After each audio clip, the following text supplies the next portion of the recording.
Hey, good morning. Welcome to week 6 of Nonprofit 301. I'm going to wish you a happy overcast Monday morning. I don't know what it is about this semester. Maybe it's this class. I don't know. But anyway, it looks like we may get some rain today. Anyway, I want to tell you about the deliverables for the week. By the way, you did so much better on the quiz. Uniformly, grades were much better. Answers were more thoughtfully developed. You're all some really smart folks, and when you just take a second to think about how you're going to respond to a question, how you're going to formulate your answer, you did really well. I'm proud of you. And I think that pensive reflection could help you in your paper. So, if you're thinking about the paper, a couple of you asked me some questions about it, and you're going to be just fine. This week, relatively brief. All things considered, you have no quiz. You've got one chapter. And the chapter is Chapter 10, which is on advocacy, legal services, and international aid. When we think about international aid, we think about United Nations programs. We think about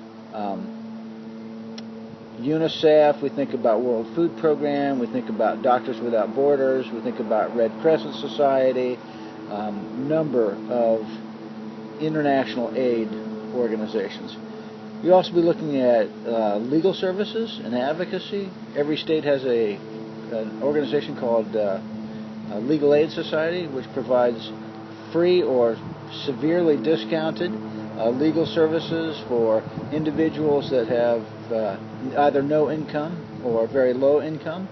And then there's this enormous area of nonprofit work called advocacy, and that is there are advocacy organizations that can engage in lobbying. That is to engage in the body politic and talking to office holders and attempting to influence the development, implementation, and approval, not necessarily in that order, of policy.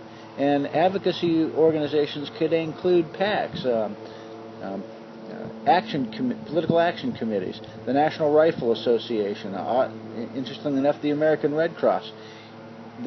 There are very clear requirements for nonprofit organizations and allowances for nonprofits to engage in political processes. After all, as you probably have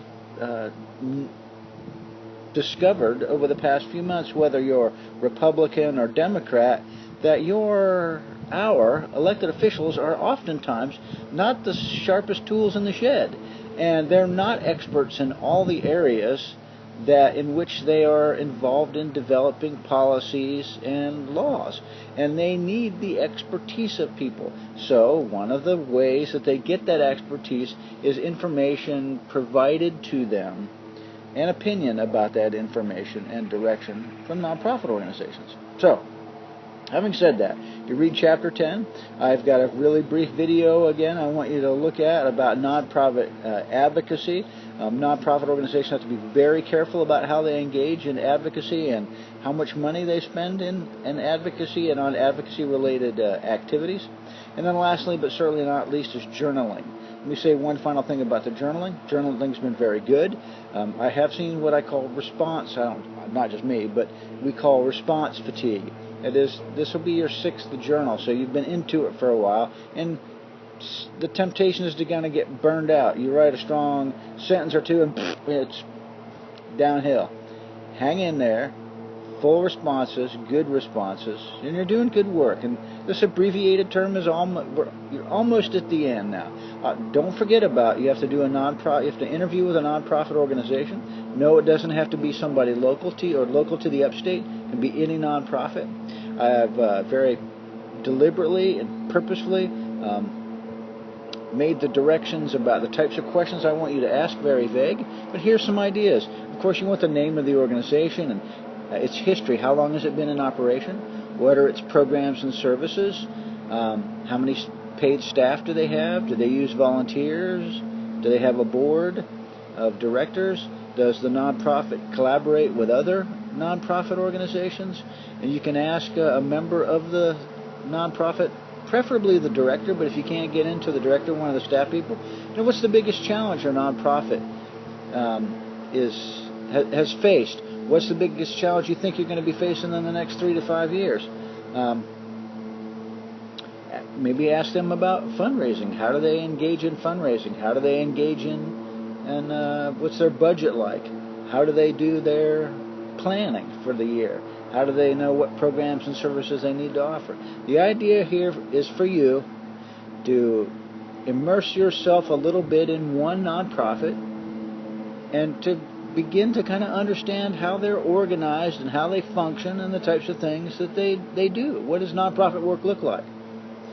Lastly, I want to just, again, briefly talk about the paper.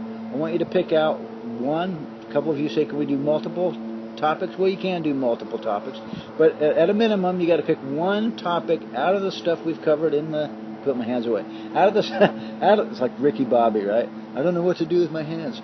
Pick out one of the things that you'd like to write about, or you feel that you can write about, and write a paper on it.